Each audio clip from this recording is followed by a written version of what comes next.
Hello, everybody. Hope everyone's doing well out there. Got a few different movies that just came out I want to talk about today. The first one is Bardo from Alejandro Gonzalez Iñárritu.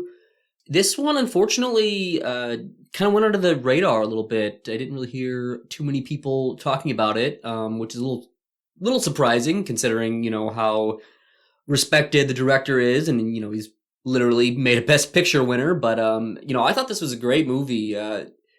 Definitely one of my favorites from 2022. But I pretty much expected that from Iñárritu.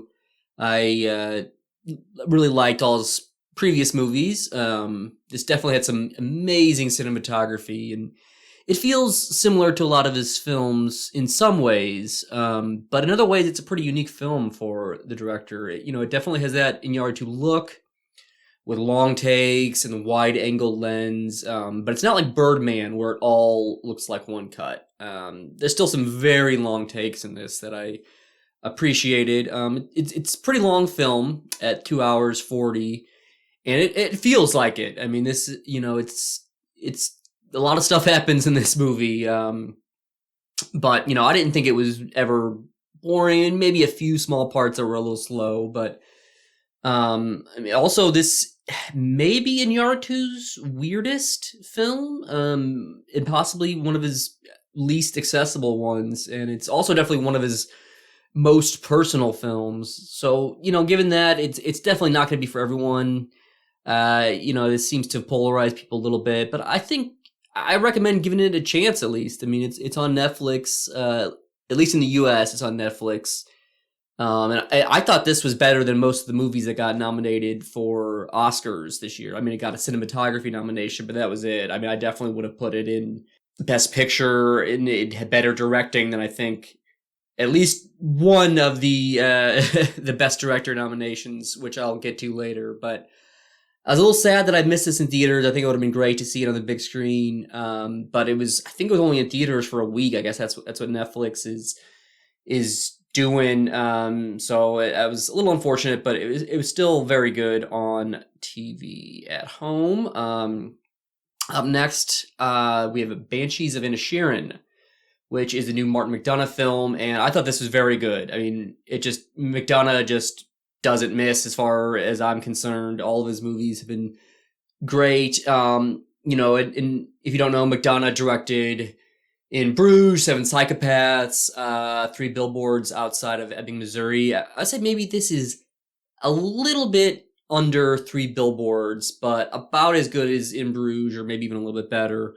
But I have no complaints about this film, or no negative aspects to me. It very much feels like a Martin McDonagh film. It has his usual tone, his usual mix of humor and darkness, but perhaps a bit more surreal nature to it.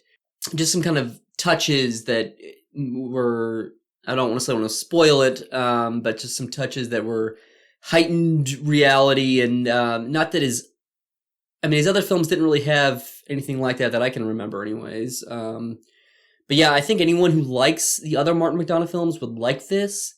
If you didn't like his other films, I don't think this will convert you. It had excellent acting all around. I believe it got 3 Oscar nominations for the actors. Great script, great cinematography, great in all the technical aspects. And so, yeah, I think this, out of the ones nominated, I think this would be my pick for Best Picture and Best Director. Now, I haven't seen every single Best Picture nominee yet, but the ones I haven't are things that I don't think have any chance of being better than Banshees, like Avatar, or Elvis, Baz Luhrmann's Elvis. So, yeah, I can't imagine this not being my pick for Best Picture out of the nominees. Moving on to another Oscar nominee, we have The Whale, starring Brendan Fraser and directed by Darren Aronofsky. This is very good film, I thought, but it's just brutal and depressing. So, I mean, it's obviously not going to be for everyone, given how depressing it is. And it's based on a play, and you can definitely tell that pretty much the entire thing is in one location, which is kind of similar to another Aronofsky film, Mother, which was not based on a play. But it's an interesting among Aronofsky's work, because it's definitely not as stylish as his usual work. And it's probably not one of my favorites from him. I'm a big fan of Darren Aronofsky. I really liked a lot of his films. And, there's nothing bad about this necessarily, but I don't know if it quite reaches the heights as some of his best films. And this is one I probably won't rewatch. I mean, I guess it's kind of a lot of Aronofsky films. They're not ones I want to go back and watch a lot because they're sad or disturbing or whatever. But yeah, this was too sad for me to watch again anytime soon. And, Brendan Fraser was amazing in this. I definitely won't complain if he gets the Oscar. I think it's pretty close with him and Colin Farrell as the top two. Colin Farrell also got nominated for Banshees, but I think I would get a slight edge to Fraser here. And this movie got nominated for makeup at the Oscars. Definitely a very well-deserved nomination. The only slight complaint I would probably have is there's some of the dialogue was a little on the nose, but I mean, that's really just a minor nitpick. Moving on to Tar, I thought this movie was very good. The new Todd Field film. Definitely one of the Best Picture nominees. Maybe in the top 3. Yeah, definitely in the top half. Only minor complaint is some of the dialogue is a little clunky. Like with the whale, maybe a bit on the nose, but overall, very, very well written script.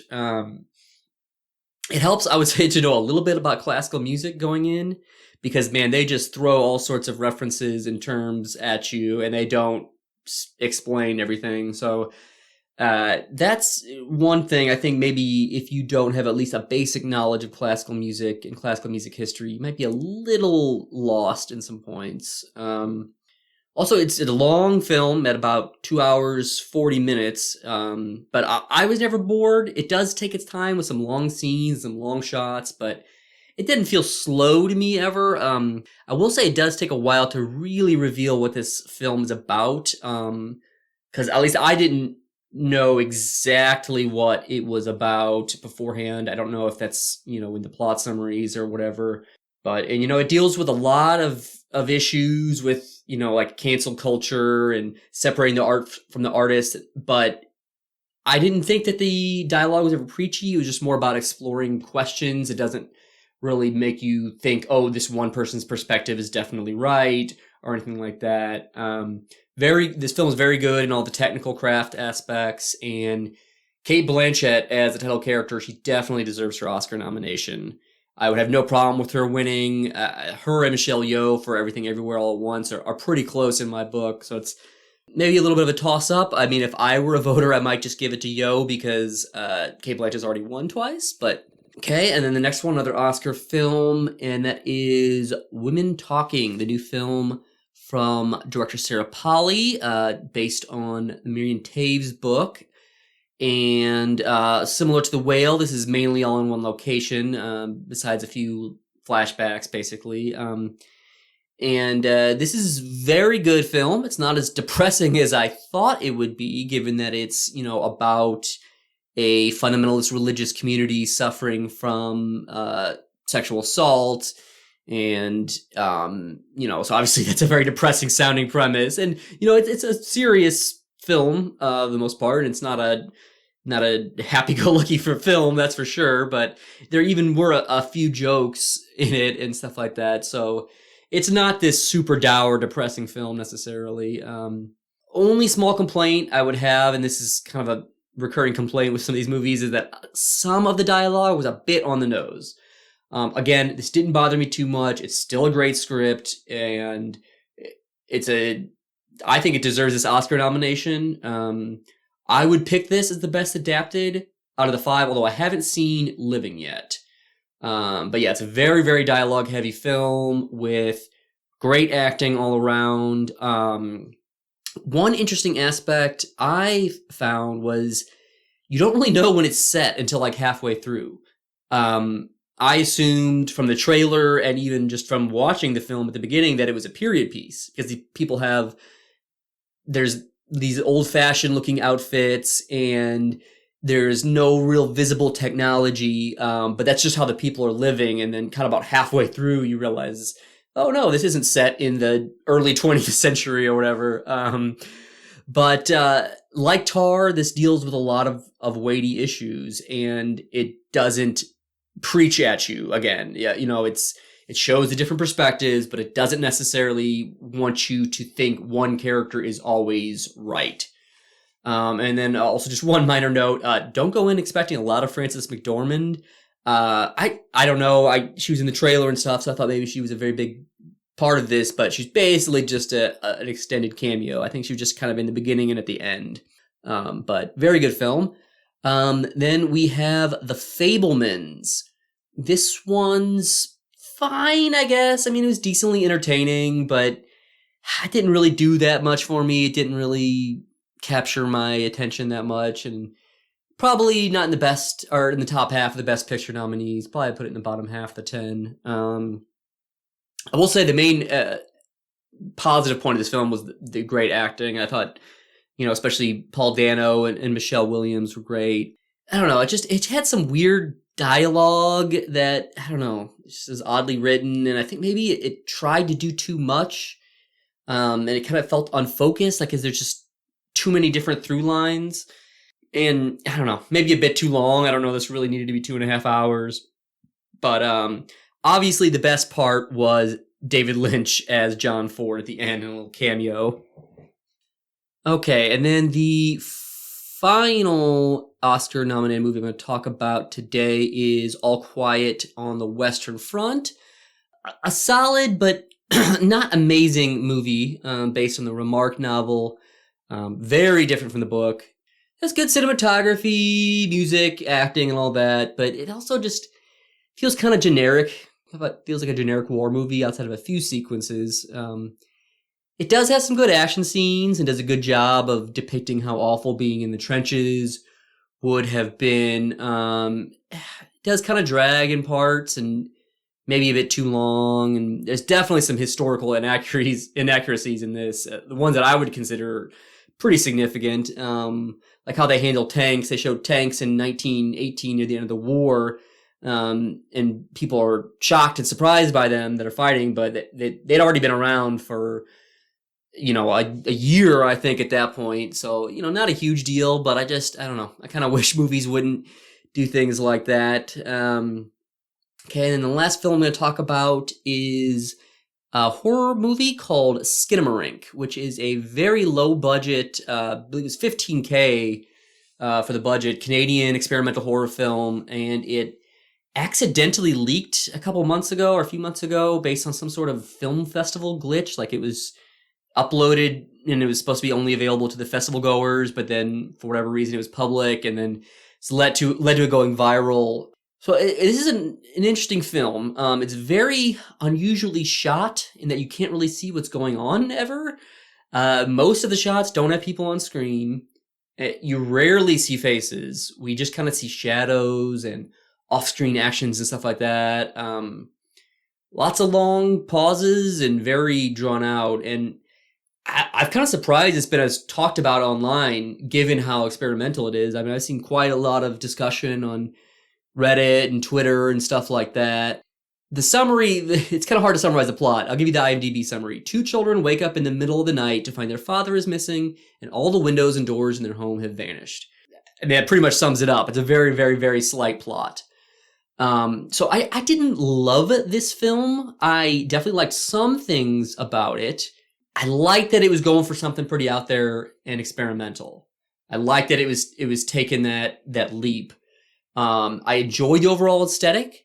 I liked the very old school looking opening credits and the very grainy look. I thought that was cool. But it felt a bit repetitive, and it kind of got a little old after a while. I don't know what they could have done necessarily to make it better, but I just kind of wish there'd been more of a development. But it's a pretty unique film. So I have to give it credit for that. I can't really think of another super similar film to this. I mean, obviously there are experimental films that have similar techniques and stuff like that, but as far as the feel goes and everything, yeah, I can't think of another film that's really that similar to this. Although if everyone has a suggestion, let me know. So yeah, this is definitely not for everyone. Even among people that have more open-minded tastes that like art house cinema, it's still very polarizing. I will say there's a very interesting set of influences cited by the director, including stuff like Michael Snow's Wavelength, which, if you want to learn more about, you can watch my video on the experimental films of the 1960s. So yeah, also just real quickly, I'm going to talk about the Last of Us HBO show. I have only watched the first 3 episodes, so I'm not quite caught up, but I loved both games, and I thought this was a very good adaptation. It captures the tone perfectly, I think, and it changes things, but none of the things it changes are, in my opinion, essential to the characters or the story. And I'm real excited to see where they go from there. So yeah, that's all the movies and TV I want to talk about in this one. Just real quick, give an update on some of the things I'm working on. I still working on Soviet cinema. Eventually there's going to be a beginner's guide to Soviet cinema, but there's just so much there. I decided to break it down. Like I already did my animated, and the next one coming is Soviet sci-fi. I'm also still chugging away at the experimental films of the 1970s. There's just a ton there, so it's going to take a while. So I think I might do one about a director named George Landau, who did some experimental films in the 70s. Did some interesting work. I think I'm going to try to do that.